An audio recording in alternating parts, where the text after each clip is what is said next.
All right, what is going on, everybody? Welcome back to SaberSim's DFS Office Hours. It is Friday, June 25th of 2021. I'm really excited to be here today. We did a strategy session with Matt and Will yesterday talking about some recent improvements to our MLB model.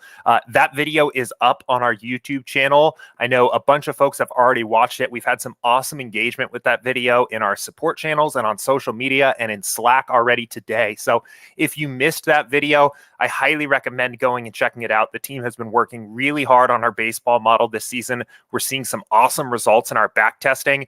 We've got a lot that we are going to continue to work on. We're really excited about it. But I definitely recommend checking that video out. So that video is up on our YouTube channel.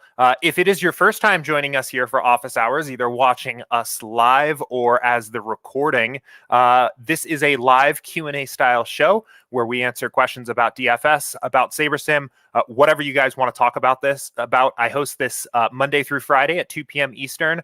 And then again, I mentioned on Thursdays, we typically do a deeper dive in the form of a strategy session into a particular concept or anything like that. So anyway, happy Friday to everybody. Again, I'm super excited to be here today. We've got a bunch of questions to get through. We have a few that have come in through Slack, a few that have come in through support. So a lot to get to. But again, I host this live for a reason. I'm sitting here live right in front of you guys. So I am looking for follow-up questions and clarifying questions. I want you guys to be a part of the conversation. So feel free to post questions and comments and thoughts in YouTube chat or in Slack chat in the Office Hours channel as we go along. And we'll get to it live on stream. So if you want to be a part of this and you are not already in our Slack channel, I highly recommend joining. There is great conversation going on in Slack every single day. When this video is up on YouTube, posted as a recording, the description of this video will have a link to our Slack community. So if you'd like to join, check out that link. You can join right up. Otherwise, always feel free to email us, support@sabersim.com, with any questions or anything you have. I pull out a few of my favorite questions that come in every day and talk about them here live on stream. If you have a question for us, email us, support@sabersim.com. Let us know if you'd like for us to answer it on stream, and I'll tackle it here. But again, just super excited to be here today. It's been really exciting seeing everything going on with the model lately, and excited to jump into this here. So without much further ado, I'm going to go ahead. We've got plenty of questions to get through today. That said, we've always got time for more, so feel free to fire off any questions you have. And I'm going to go ahead and get us started here. Give me just a second, and I'll pull up the app. Forgot to have this up ready for me here today at the start of the stream. So just give me 1 second here and I'll get this up.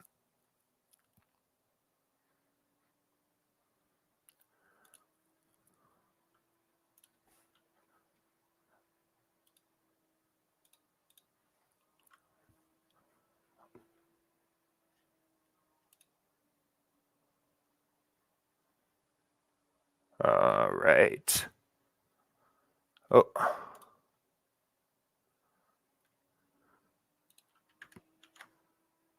Give me just a second here.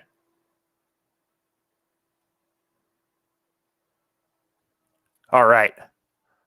I think we are all set here.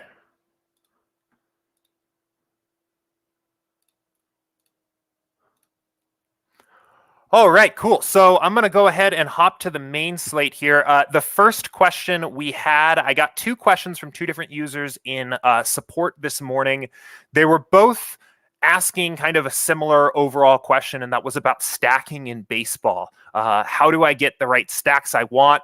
How do I build lineups that have stacks? How do I use the manual stacking tool? So I'm going to start here kind of from the beginning and then walk through a couple different ways you can use SaberSim to build effective stacks with your baseball lineups. But I will start here by mentioning we use our sliders here to naturally account for correlation and ownership and upside in building effective tournament-winning lineups right out of the box here. So we offer a way to manually set a stack rule that most users are pretty familiar with, but immediately out of the gate, just by having these correlation values that are set at defaults appropriate for the sport, you'll see that a lot of your lineups right out of the gate are going to have appropriate stacks in them. So I'm going to run a build here. We're just building 20 lineups for a typical tournament contest, and we'll take a look and see what our stacks come out as here.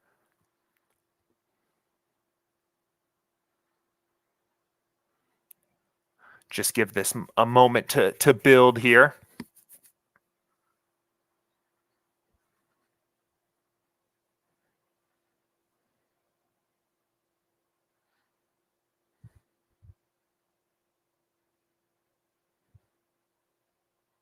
And what we're doing here alongside, I think I saw that some of the users that asked this were on trial. So the reason that this is taking a little time here, you see this pool size is increasing. We're actually building many lineups, more than the 20 that I asked for here. And then we're going to identify and pick our favorite 20 out of that. So I'll go ahead and edit a projection so that we can remove the DK message. And we can start taking a look at what some of these lineups look like. So if we click team or stack types here, you're going to see we've built 20 lineups, and we've got a set of 5-3 stacks, 5-2 stacks, 4-3 stacks, and 4-4 stacks, right? We're already building those right kind of big stack types that you need to be successful playing MLB DFS. And you can see as we look through and looking at the individual lineups, we're seeing those stacks come through over here, right? 5-3 stack, 4-3 stack, 5-3. And what's really cool about this and what can be so powerful is this is all happening very dynamically, right? We didn't have to set any kind of rule or anything like that. This is just happening right out of the box. It's looking at our projections. It's looking at the ownership. It's looking at the ranges of outcomes of players, and then also looking at our correlations. Oh, that's a pitcher.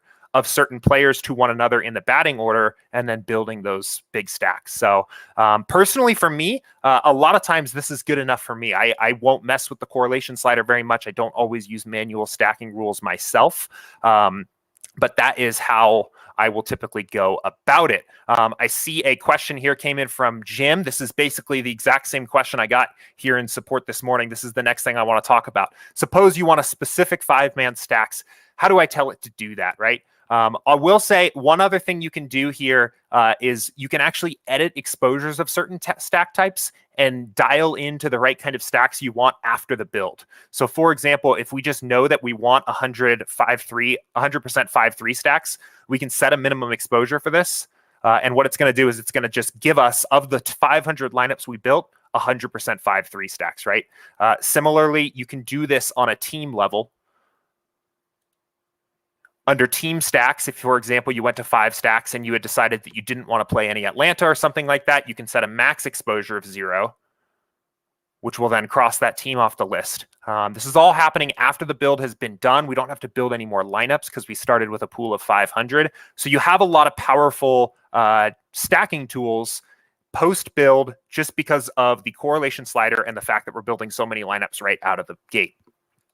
That said, for users that know prior to building exactly what stacks they want to build and what teams they want to stack with, we do have this manual stacking rule option in your build settings. So if you click this and then click add a stacking rule, you'll see this pop up that allows you to kind of dial in more precisely exactly what stacks you would like. So I know a lot of users maybe approach this and say, I know from the start I want to run 5 stacks exclusively. I don't want anything other than 5 stacks. You can see here, we can go ahead and click at least, update this to 5 players from the same team. And you can even go ahead and start picking certain teams that you want to be included or excluded. So if you have an idea of what teams you're targeting, even before the build, you can dial it in from there. Some users maybe don't always want to play bottom of the order hitters. So we can go ahead and set a rule here for our stack, build another lineup pool.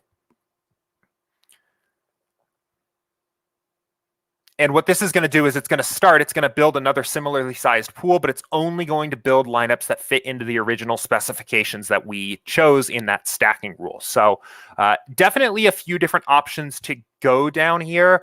I recommend it always trying a test build with no rules, allowing certain stacks to come out and just see what you're getting as a starting point. But if you've run a test build, or maybe you're approaching the slate and you kind of know what your general approach is going to be already, it's a good idea to set that manual stacking rule, mostly because what that's going to do is it's going to make sure that your entire pool of 500 lineups all of the lineups fit into that rule. So from there, if we want to continue to dial in exposures and tweak things, you can see we only got 5 stacks here in our stack types. If you want to then dial in some exposures, maybe you're looking at tweaking your pitchers or things like that, you've got the entire pool of 500 lineups to work with that were all built exactly the way you wanted. So a lot of ways to add value to this process, a lot of power behind both the correlation slider and the manual stacking rule. That's probably the easiest way to go about that. So I will go ahead. I can't remember the names of the folks that asked this question via support. I'll make sure you guys get a recording of this here. And if you have any follow-up questions on anything I just walked through about how to set these stacks or how to use the stacking rule or how the correlation slider works, just feel free to email us right back. So cool. Going to go ahead and jump into the next question here. I've got this one came in from Phantom on Slack. This is a great question here. And he asked, I was wondering if you might be able to cover how to best utilize smart randomness for the sports that use it, like NASCAR, MMA, etc., versus smart diversity.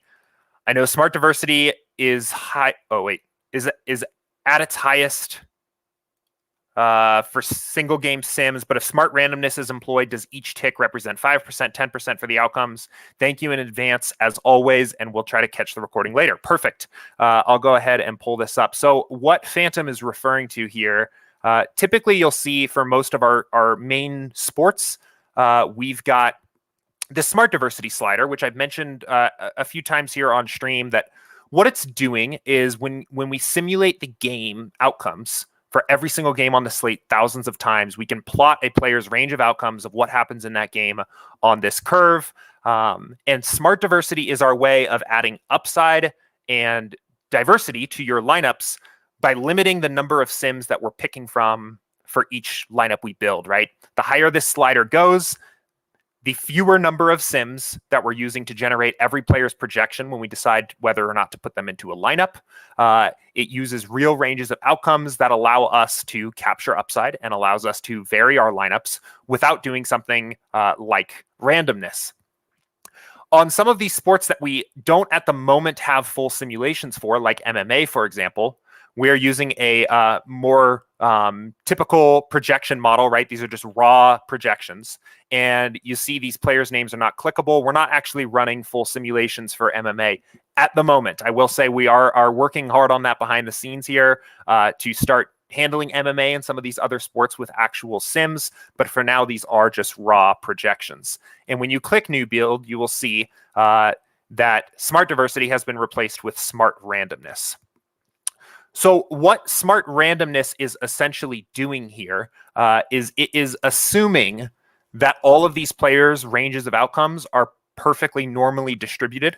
A normal distribution basically means that a player's likelihood of scoring 10% higher than their projection is exactly the same as their outcome of scoring 10% lower than their projection, right? In other words, their ranges of outcomes would look like a perfect bell curve, right? That's what a normal distribution is. So the assumption we make when using smart randomness is that a player is normally, their ranges of outcomes are normally distributed around that mean projection. And the higher this smart randomness goes, the higher the standard deviation of that player's normal distribution is. It essentially widens the potential projections that player can get as we build each lineup. So I don't want to dive too deep into kind of the math going on behind there, but the general theme here is that you're going to see, obviously, a wider player pool,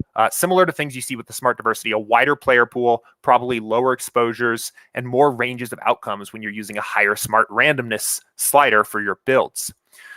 What Phantom really was kind of asking here is how you might be able to best utilize smart randomness, which I think is a really great question.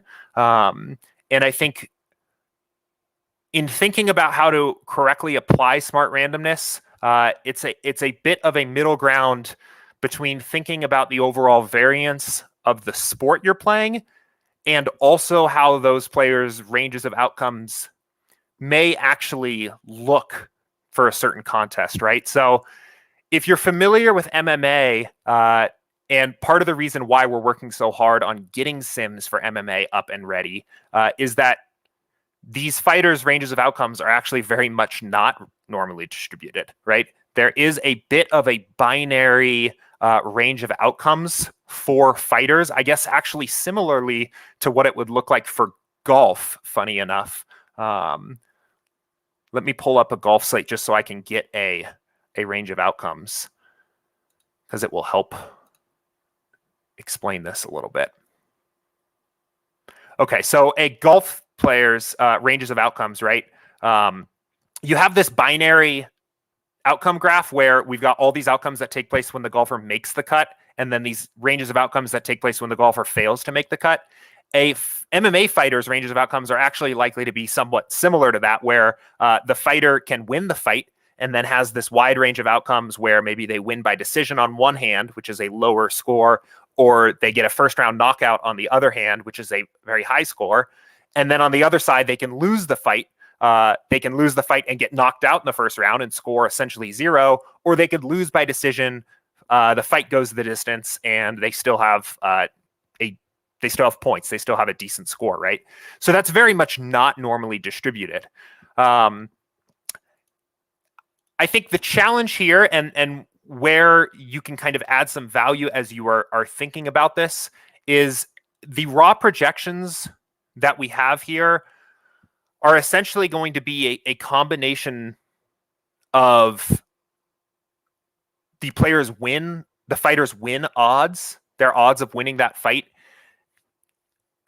and the expectation of how many points they might score when they win or lose. MMA is also very high variance because any fighter here can lose really any fight. The odds are never really too extreme overall. So I would recommend for a sport like MMA, what I do personally is I use a wide range. I use a very high smart randomness because I like the idea of capturing a very wide range of outcomes here because there's a wide range of outcomes possible. And I accept the fact that I'm modeling a player with a normal distribution that doesn't really actually have that distribution. I think the alternative approach and what the default sliders typically kind of lead you down is turning smart randomness off. And I think what that would then imply is if we just run an MMA build here, you're essentially going to assume no standard deviation to that player's projection there. You're going to get the highest projected players.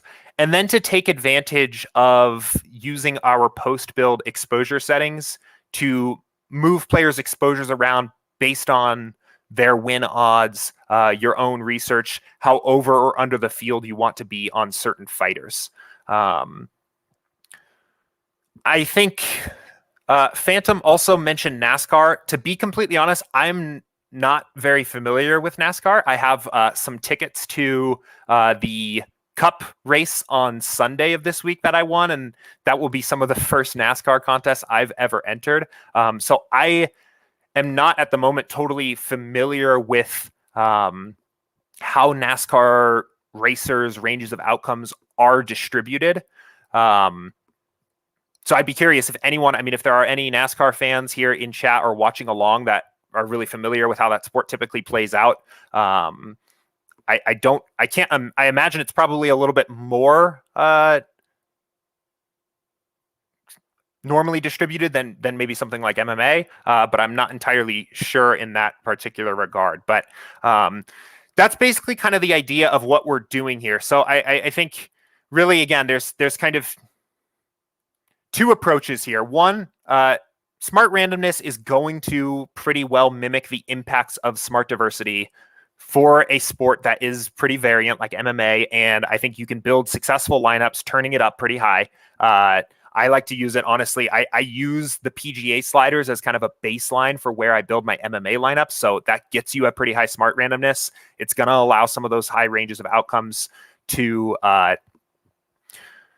show up in your lineups, but we're modeling a player that has a normal distribution that isn't normally distributed. So The other option would be then to set it at 0 and build your lineups and maybe intentionally go and seek out some of those underdogs that you like on the fight and boost their projection. Or if you think there are some fighters that are favored, that you can go ahead and boost them down, right? And I guess that's even true of having a high smart randomness. If your smart randomness is pretty high, because the normal distribution of a bell curve, you're still probably going to get quite a bit of exposure to fight favorites and less exposure overall to underdogs, because we're assuming that the most common outcomes are all centered around that player's mean, which maybe isn't exactly true. So there's definitely a little bit of gray area. There's a little bit of nuance here, just because it's an imperfect modeling. So I don't know. I think Phantom, you said you were going to catch the recording of this later. Let me know if that's helpful. I'm happy to talk about this a little bit more. And I would say, for the average player, if you're building MMA lineups, I would say go ahead and start an experiment with a high smart randomness slider first. It's a highly variant sport. I think it's a good start in terms of building effective lineups. So.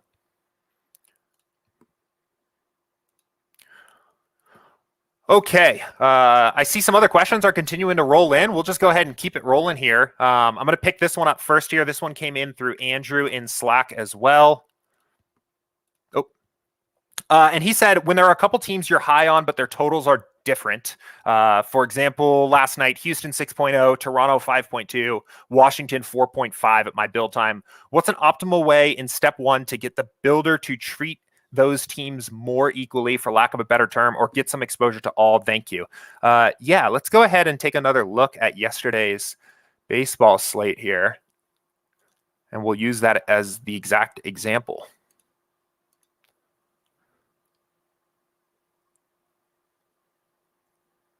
Awesome. Cool. So yeah, what Andrew's talking about here, right? It sounds like maybe he had identified some teams that he wanted to get to in his build, doing his research, and they were Houston, Washington, and Toronto. And you can see here right off the bat, Toronto and Houston are fairly higher projected teams. Houston's the highest. Toronto is maybe the second highest, tied with the Twins. Washington a little bit less so. And if we run a build, let's run a quick build for yesterday's slate. I think what we're probably going to see is a fair bit of Houston, probably some Toronto, and maybe less so on Washington, because that's a team that we had a little bit more middle projected. So I'll let this run for a second just so we can show this, and then I'll talk about a few different ways that you can kind of get more access to these teams as you see fit. Or what you think is appropriate here. I think there's multiple ways to go about this.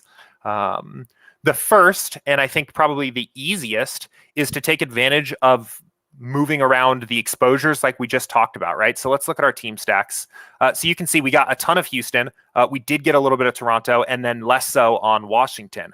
I mean, one way right off the bat that you can do this is to just go ahead and force the builder using minimum exposures to give you more of these teams. So let's say we want 40% Toronto stacks.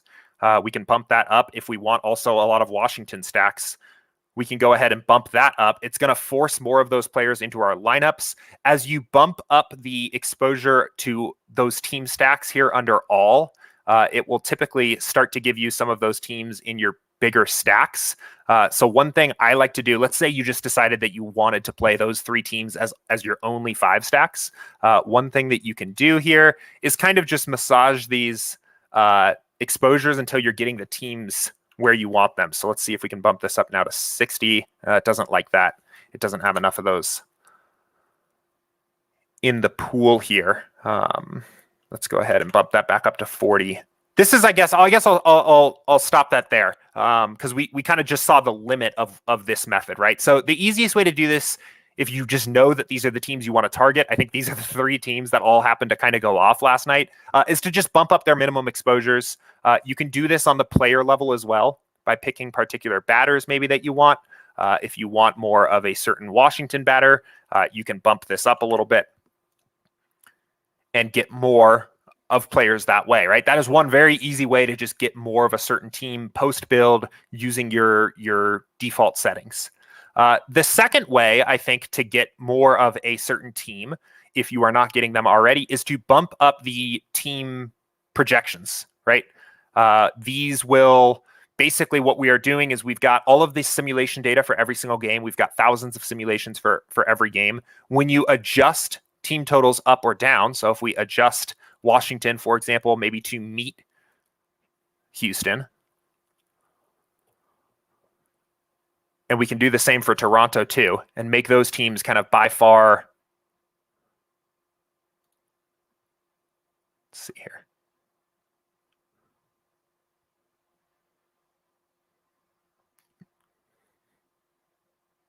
Huh. Doesn't seem to have liked that.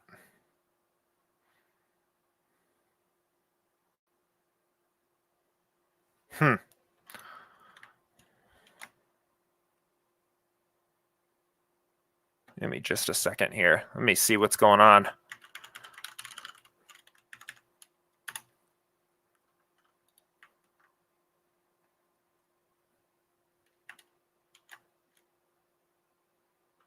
I've been having some local internet issues on my end today here, and I think maybe that might be part of what is going on here. I'll go ahead and kind of just continue to answer this question while I work on getting this back up here on my end. What we are essentially doing when you move those team totals up or down is we're shifting the mean value, which is the value that you see on your screen in our distributions, to the new updated value, right?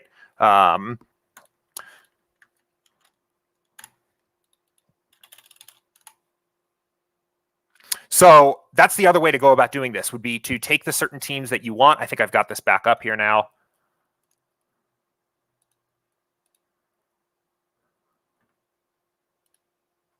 Make sure.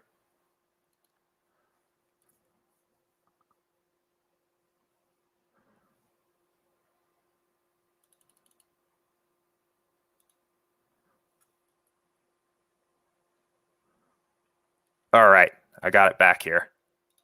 Thank you for being patient with me. Okay, so you can see what I've done here now is adjusted those team projections up.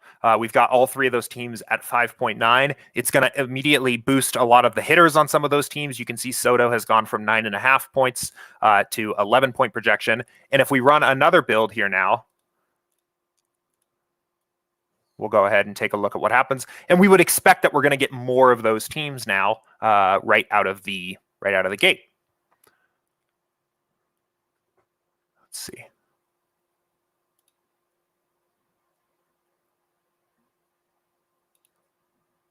Give this a moment just to build here, and we'll see what happens here. So I think I'm kind of answering this question in a way from least extreme to most extreme, right? The first way is to just allow the builder to build the lineups at once right out of the gate, and to tweak your exposures from there to get a little bit more access to some of those other teams. I think maybe we're having a little bit of some technical difficulties here, so I will just let that go. The second way, right, is by updating the actual information we're feeding the builder. We're going to bump up the player projections and the team projections overall, and we're going to naturally get a little bit more access to those teams by pumping up their projections. And the third way is what we talked about here at the start of the show, and I think this would probably be the most extreme approach, would be to basically say, I only want those teams using a manual stacking rule. So you could go in here and say, I only want Washington. What were the teams? Houston, Washington, and Toronto. I only want 5 stacks of those teams, and it's going to build you your entire pool of lineups with those teams in it. So I would say you can kind of take an approach here that is equivalent to your overall level of confidence about those teams, right? We saw when we were looking at the test build where we were just tweaking exposures. At one point, I popped up that message that said, there's not enough lineups in the pool to do that. And we weren't getting any Toronto 5 stacks, I think it was, when we had this pulled up here a second ago. Let me see if I can get this to pull back up here. I do think maybe we're having a little bit of technical issues here. So be patient with me here while I kind of step through this. Yeah, we're not getting our build information back up, but one of those teams was missing as a 5-stack, right? I think Toronto wasn't showing, or Washington wasn't showing up in any 5-stacks. So the least extreme approach, letting the builder do a lot of what it wants to do, will be editing exposures. The middle approach there would be bumping up team projections to have the lineup builder build you more lineups with those teams in it to begin with. And the most extreme approach, I think, would be setting a manual stacking rule to force those certain lineups to show up in your build. So I'm going to go ahead and just pull this down here for a moment. Cool. I'm going to just go ahead and keep us rolling. Andrew, I don't know if you're tuning in live here today. I know Andrew's a frequent viewer here to the stream, so let me know if that was helpful. Sorry for some of those technical difficulties there. I think we're working on maybe working something out here, but we'll go ahead and just keep it rolling. So I do see another question. Scott got in here early, entered this question here about half an hour before my show started, so that was great. He asked, when entering multiple single entry tournaments, do you go with one lineup for all entries or a different lineup for each contest? Funny enough, I got almost this exact same question asked to me in Slack today.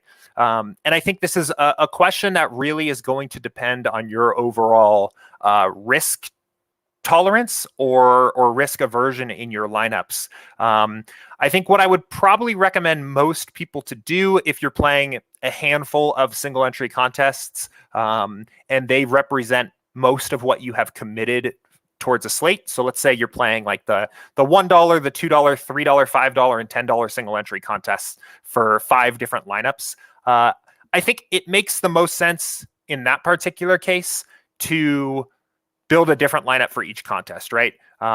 If you use the same lineup in every single contest, you've got one shot at it. If you're right, you're going to win everything. Your upside is going to be extremely high, but your potential loss there, or your downside, I guess, is also going to be very low, right? If that lineup's no good and you fail to even cash in any of the 5 contests, you're going to lose all your entry fees there. If you are playing higher volume and you are maybe, especially if you are starting to work in some 150 maxes into your overall contest mix strategy and you're building 150 lineups, it can make some sense to want to try to get a little bit of additional action on your highest saber score lineups by entering your first lineup that comes out in your 150 max build in all of your single entries, right? I would say that really only makes sense if your approach to contest selection includes some of those bigger 150 max and maybe even 20 max contests, because you're already getting some natural variance there in your lineup portfolio, right? You're not just building one lineup, you're building 150 and you're picking the best few to get additional action on in the form of entering it into single entries. But if you are playing a little bit smaller volume or entering mostly just single entry and 3 max contests and things like that, some of the smaller field things like that, which is the best contest to enter in the first place, I would probably recommend spreading out, building multiple different lineups and entering them into every contest. I mean, the downside of that, one thing that I think immediately comes to mind is if you play the $1, $2, $3, $5, and $10 single entries, if your best lineup is in the $1, it's almost just a matter of luck that it could have been in the $10. You probably would have won a little bit more, but it's still a pretty good return to take that $1, maybe take down that whole contest with that lineup, turn that into a 200, 300, 400x return. So definitely some options there, Scott. I think it's kind of open to your overall level of risk and versus upside. But that would be my approach overall. So.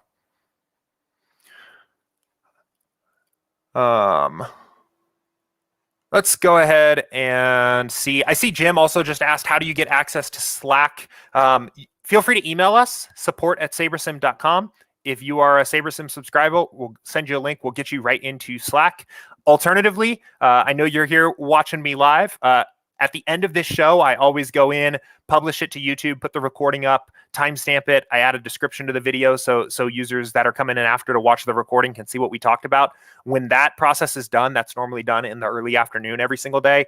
The description of this video will also have a link to join Slack. So that's the easiest way to get in. Highly recommended. I've mentioned it plenty of times here.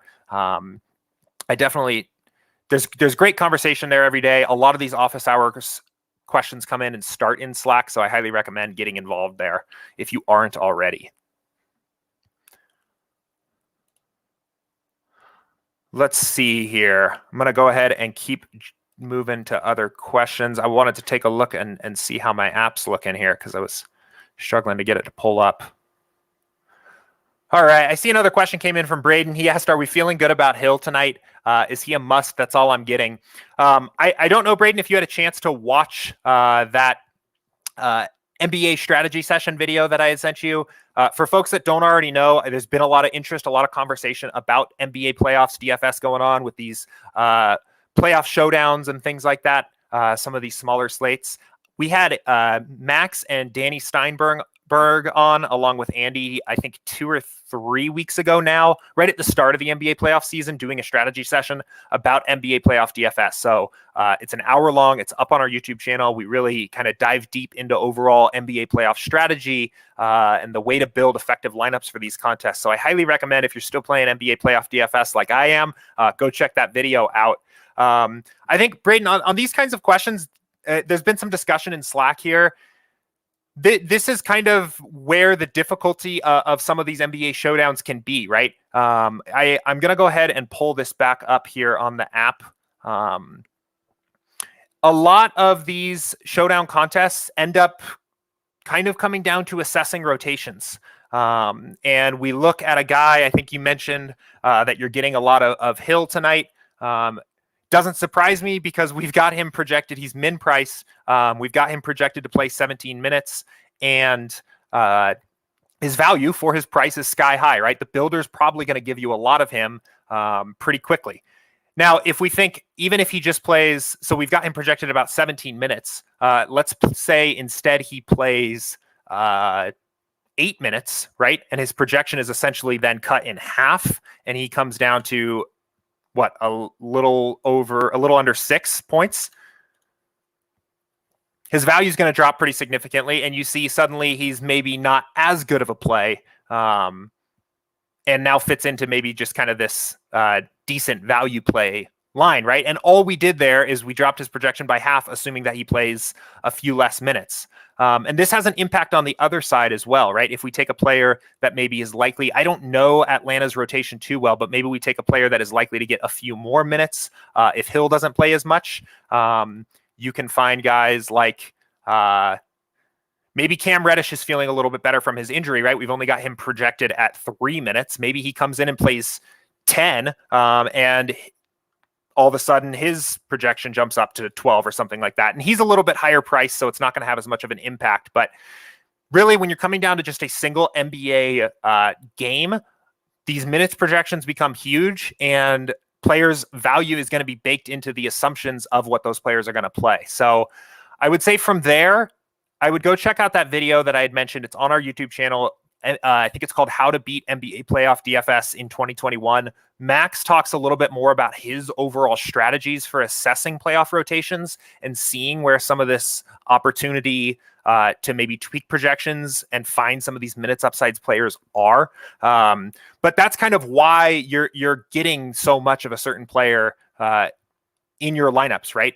We make an assumption overall of what we think a player's simulated minutes are likely to come out to be, but very minor changes in those rotations, or even major changes in those rotations, can have a huge impact on what the best value plays are on the slate, especially in playoff NBA for a single game, where that traditional form of value of like a guy getting ruled out and the bench players are going to come in and we know they're going to play a bunch of minutes is a little harder to find. So these things are tough. I think every game you can kind of take these NBA playoff games one at a time. I don't think you need to kind of find every single edge and maybe identify try to come up with the correct minutes for every single player in the pool. But if you've been watching the games and kind of studying the rotations, I think you can find a little bit of value looking for some of those players that may have some of that minutes upside. So that's kind of my quick summary of a lot of the concepts we talked about in that longer video. I still recommend going to check it out. There are, I think, some of this, there's a lot of variance to this, right? Some of these rotation changes can be kind of inherently non-predictable. Coach might do something. I think we saw it last night, 15 minutes after lock. We got news that Morris wasn't starting and Mann was for the Clippers, right? That stuff can be kind of hard to predict, but that is the form in which this minutes upside takes place, right?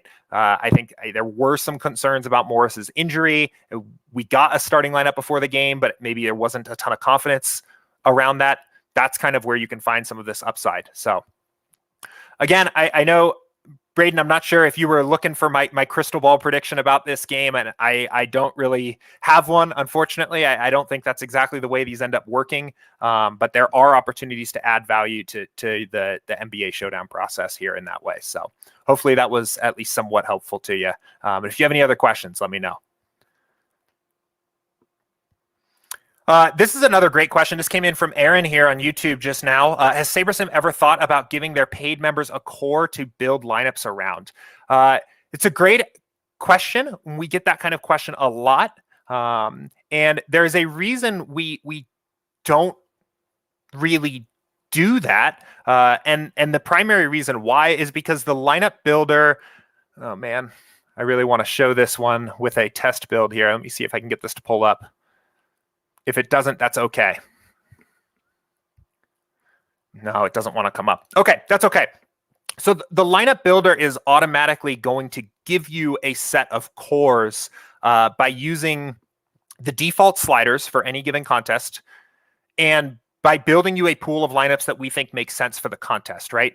So a core play, the way I think about it, would be if you were building lineups, maybe you're building 20, a handful of players that you are going to have a lot of, and then rotate other options around those players in your lineups, right?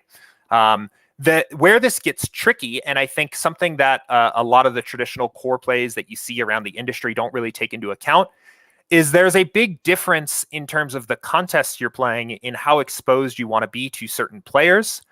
There's a big difference on a slate-to-slate basis of where the best plays are by position. And there's a big difference on a player-to-player basis of what a core play looks like, right?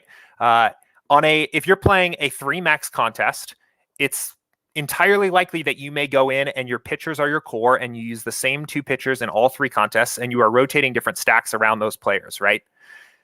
And those pitchers are maybe your cores. If you're playing a 150 max contest and you build 150 lineups, you may still have the same 2 core pitchers, but maybe you're exposed to those pitchers at 75% of your lineups and 50% of your lineups instead, right? You would be extremely highly exposed to those players in the 150 max if you just locked those players in. There's nothing wrong with that necessarily, but I think the traditional core play logic implies that all contests are the same, all slates are the same, and all players are the same. So I really wish I could get this up here, but it just doesn't seem like it wants to play very nicely with me. What I would say is if you want to take a core player approach to your lineups overall, I think the best approach would be to go in, run a test build for the slate you're playing using the default sliders and look to where your high exposures are in the first place, right? On a certain baseball slate, it may be a single pitcher or a set of pitchers. I know last night when I was running my lineups, I was getting like 90% Walker Buehler as my pitcher, right? And what the builder is really indicating to you in that case is that Walker Buehler for your contest type can kind of be treated as a core pitcher. Vice versa, I think earlier this week in one of those slates where the Astros were playing in Camden Yards, I was getting builds where I was getting 100% Houston stacks and rotating a ton of pitchers around them, right? That is kind of the form of how SaberSim's core plays really work, right? We leverage our projections, we leverage our builder to build lineups that we think fit the contest. You'll see certain core plays start to develop around there.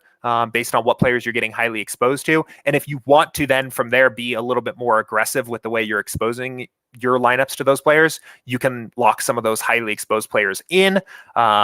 You can maybe, I don't know, you've got a lot of options from there. I think one thing, if you really wanted to establish a tight core, would be to rotate, to lock those players in and rotate other players around them. But the point I really kind of want to hammer home is the reason we don't like really tout players in that way and say these are our 3 favorite plays of the night is because so much of this is contest dependent. So much of this is slate dependent, right?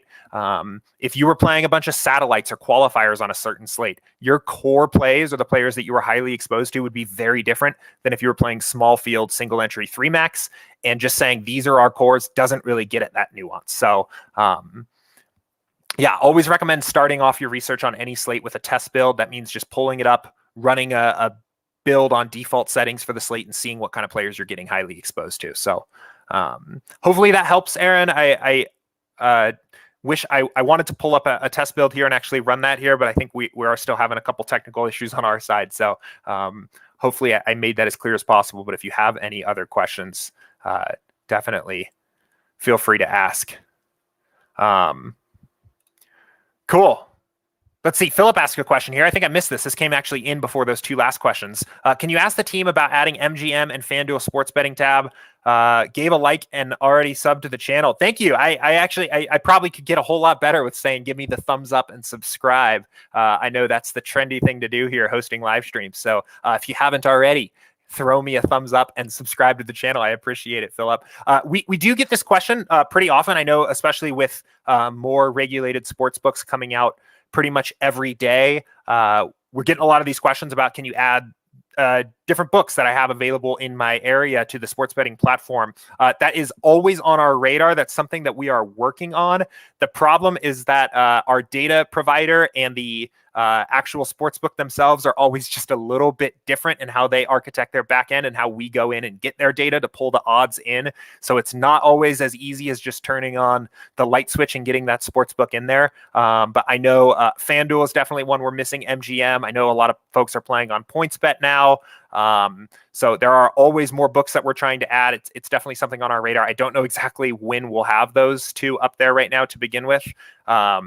But that it's definitely something that we want to do, and we want to continue to build out that sports betting side of things. So with that said, I know there's been a lot of interest on the sports betting side of things, especially just in the past couple of days with that model review strategy session we did yesterday.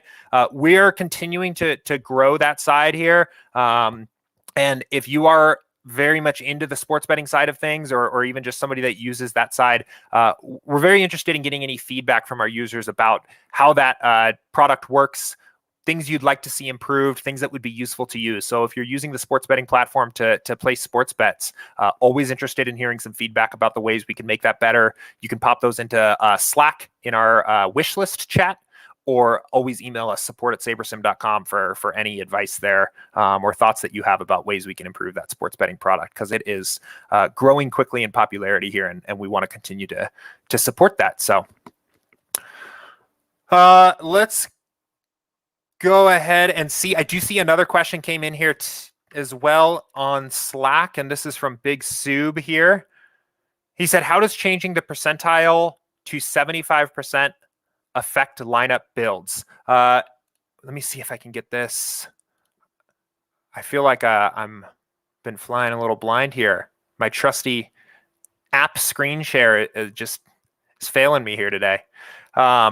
So we've been talking a lot about percentiles recently. I spent some time on, I believe it was Tuesday and Wednesday's videos, really kind of talking in detail about how to use percentiles, what they are, and how to get the most out of them for your research. If you're not familiar, these percentile options are essentially going to give you, for example, a percentile at 75% is going to shift everyone's projection up, and it's going to show you the player projections that those players hit or exceed 25% of the time, right? Or fail to hit or have a lower score than that 75% of the time. So the question here is, if you use those, and again, I can't pull those up, how does that overall shift the way the lineup builder builds lineups? What it's going to do in a general sense is it's going to capture a little bit more upside into your lineups. It is going to emphasize players that have a little bit higher ceiling compared to their mean outcome. We're going to use those projections instead of the mean projections in most cases to actually go ahead and build the lineups. One question I may need to follow up with you here on Big Sub, and I want to get back to the team here and ask before I give you an answer. I don't know I don't know exactly how it interacts with our sim data. What I believe happens is that we limit the bucket of simulations to choose from for certain players to be within that bound, right? So smart diversity is high. We're picking a limited set of simulations. I believe what happens is that we are limiting the set of simulations that we can choose from to be within that percentile range. The alternative to that, and here's where my confusion is that the other option would be shifting the player's mean projection and using that to generate the lineup. So it's a little bit of a nuance there. It's not really going to impact the overall effect, which is to increase the overall ceiling and the upside of your lineups at maybe the expense of average performance. But I'm not exactly sure on the technical side exactly how that is implemented. So I will check back with the team here and follow up in Slack for a more final answer to that question. But that is the easiest way to explain it. I think overall you'll find that adjusting your percentiles isn't going to have typically a massive impact on the overall construction of your lineups. I think even putting it up to 95% most of the time, you're not going to see a dramatic change in the players and the teams you're getting. I think I talked about it a little bit on Tuesday. You do see, because a lot of, especially on hitting stacks and things like that, because as you approach the ultimate ceiling of all the teams on the slate, those numbers condense a little bit, right? Even the teams that are in bad hitting spots have closer ceiling outcomes to the teams in good hitting spots than they do their mean outcomes. You'll see a little bit more width to your player pool. You'll see a little bit more exposure to some of the high ceiling plays, but it won't dramatically have an impact on your lineups overall. So let's see. I see one other question came in from Aaron here. Thanks for answering my last question. You got it. When using SaberSim to just build 150 lineups, will it be okay to just use what SaberSim lineup spits out? We think that by using a lineup builder that naturally takes into account correlation and ownership and players' upsides in the form of our sliders and leveraging our simulation data to generate player projections that are actually based on real ranges of outcomes, I would say that the SaberSim is positioned better than any other optimizer on the market to give you lineups that have the highest percent chance to win by just going in and clicking build and building your lineups and running it from there, right? Most lineups optimizers out there are going to build lineups using mean projections. They aren't going to really build you lineup stacks that you want and take into account things like ownership without you applying a bunch of rules of thumb and adding a bunch of stacking rules and grouping rules and lineup building rules to make it do what you want, right? So I think in that way, that the tool run with default settings is going to get you a lot of the way there. But there are definitely opportunities to add value to the tool, and it's not as easy on any given slate as just pushing build and printing money, right? I think adding your own particular research there on adjusting projections, editing your exposures to dial in your lineups into a way that really makes sense for you in terms of what you want your risk portfolio for the slate to look like is a great way to add value. There's a lot to talk about there. That's kind of really a lot of the nuance of the game of DFS overall. I would say in terms of like where you can start adding some of that value, Aaron, I definitely recommend one, hop in office hours every day here. We get a lot of kind of questions about more specific things on where we can edit projections and things like that. Can learn a lot pretty quickly here. I also definitely recommend checking out some of the videos on our YouTube channel, depending on, I see you said for NBA or NFL, we have a lot of NBA and NFL specific content, some of which has been hosted by Matt and Max and Danny, really skilled DFS players talking about the ways that they add value to their process overall. So, I mean, yeah, in summary, I think there's probably there's no optimizer that just pressing play and building 150 is going to build you lineups that have a better win equity than SaberSim. You're going to have really strong looking tournament lineups right out of the box without touching anything. But there's a lot of value that can be added from there in terms of adjusting things and moving things around. So that's where a lot of the strategy comes in. I would also recommend join our Slack community if you haven't already. There's always great conversation heading into certain slates, talking about what people are thinking about the slate and where people are going and maybe where they're making some adjustments. So, but great question.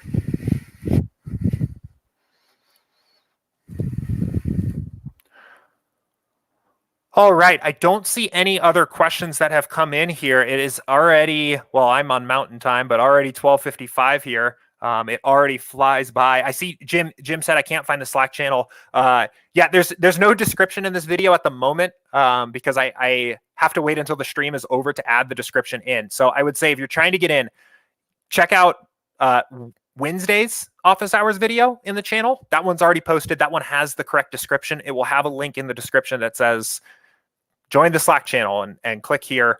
Otherwise, as soon as I'm off here, I'll go through, I'll get this video processed and timestamped, and I'll put it up on YouTube, and then this video will have the description in there. So that will work here. Saw another question here. Are you guys planning on doing a Discord? It's something we're looking at here. I think Discord has some features that maybe are a little bit of a better fit for our community, especially as we grow and continue to grow. So I think we're considering a move to Discord off of Slack here at some point in the future. I wouldn't say it's anything we are going to rush into, but that I've heard that we had that request come in from a couple other users, and I think it's probably a better fit long-term for us. So we're looking at doing something like that in the future. But for now, we are on Slack, got a rocking community. So definitely join up and get in there. So, all right. Man, what a show today. Thank you, everybody that participated. I see we've got a pretty good audience here with us today watching live. I know we'll have a bunch of folks watching this recording too. So if you are watching the recording here, thank you so much for supporting the show.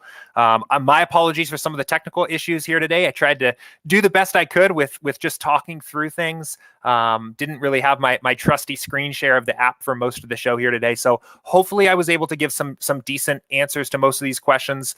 If there are any follow-up questions here, or if, me talking through it without being able to see it side by side wasn't really effective for you, just reach out to me. It's totally fine. I won't be offended by that at all. I'd be happy to pick any of these questions right back up on Monday. We'll be back on Monday at 2 p.m. Eastern with another office hours. So if you guys watch this video, use some of this information, take it into your lineups for your weekend contests, and then maybe have some follow-up or some things that you're not so sure on Monday, feel free to come right back. We'll be back again here then. In the meantime, everyone have a great weekend. I know the West Coast is going to be crazy hot this week. So if you're out there on the West Coast, be safe, try to stay cool, and I will talk to you guys all again on Monday. So until then, take care. Bye-bye.